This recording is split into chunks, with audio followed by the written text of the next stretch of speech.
What's up, everybody? Welcome to Move to Action. Hope you're having a phenomenal day, a fantastic week. Hey, listen, I really need you to zone in on this week's video. Last week we had part one, talked about focus. And the two things we talked about when it pertains to focus is your priorities and your concentration. And I'm going to read you some here in a minute. This is going to be one of those you want to take notes on. Usually Move to Action has one thought really for you to take home and for you to apply. But there's going to be some things written down here that I've really been inspired by that I want you to add these things to your life. I want you to make these things a part of who you are. But what we talked about last week was about priorities and concentration. Now get these sentences right here. A leader, somebody who wants to make a difference, a leader who knows his or her priorities but lacks concentration, knows what to do but never gets it done.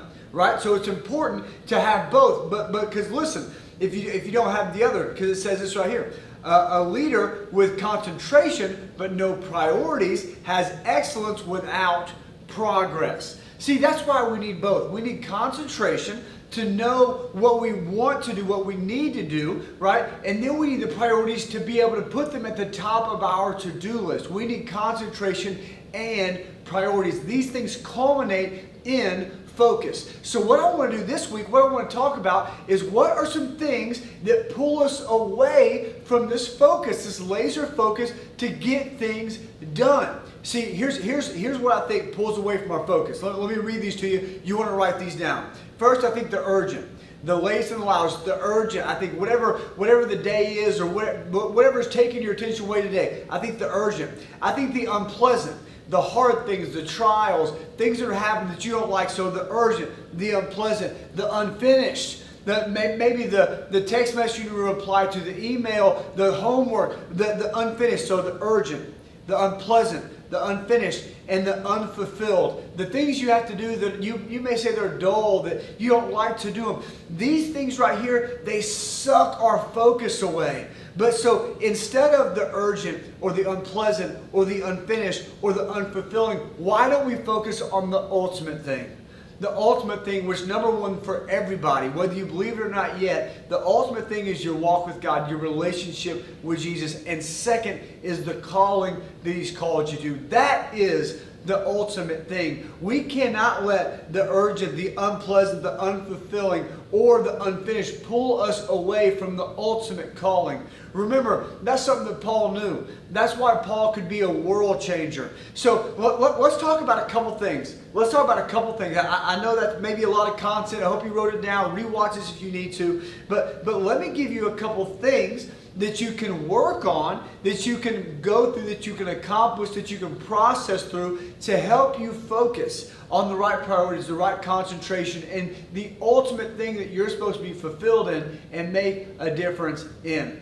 The first thing we need to work on, we need to work on ourself. Work on ourself. You are the one that God has called to do the ministry that you're called to. Ephesians 2:10 says that you're God's workmanship, His craftsmanship, made on purpose with a purpose. You have a purpose. That means you have to say, God, what is in me that you want me to work on? What do I need to work on?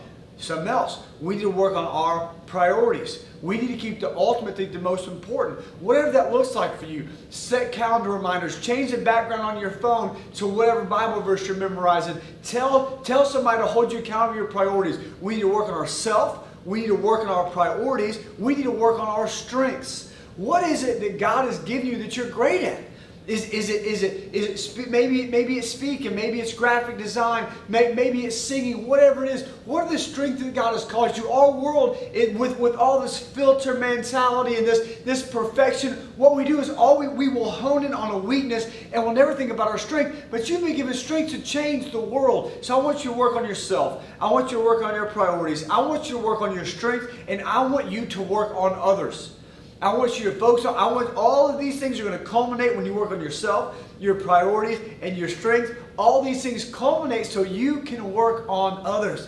Remember when I told you to keep our focus on the ultimate, not the unpleasant or the urgent or the unfulfilled or the unfinished, but the ultimate, which is our relationship with God and our intimacy with Him. The reason we have to focus on that, the reason it's such a big priority, is so that we can focus, so that we can help, so we can minister to, so we can cause life change in others. You are a world changer. No matter what the enemy's told you, that's why we must move to action. We have to fight the pressure, fight complacency, and move to action so we can change our world. Now, there's a bunch of move to action steps, all right? So I want you to look at those things, the urgent, the unpleasant, the unfulfilled, the unfinished, and I want you to tell me what of those things are taking place of the urgent.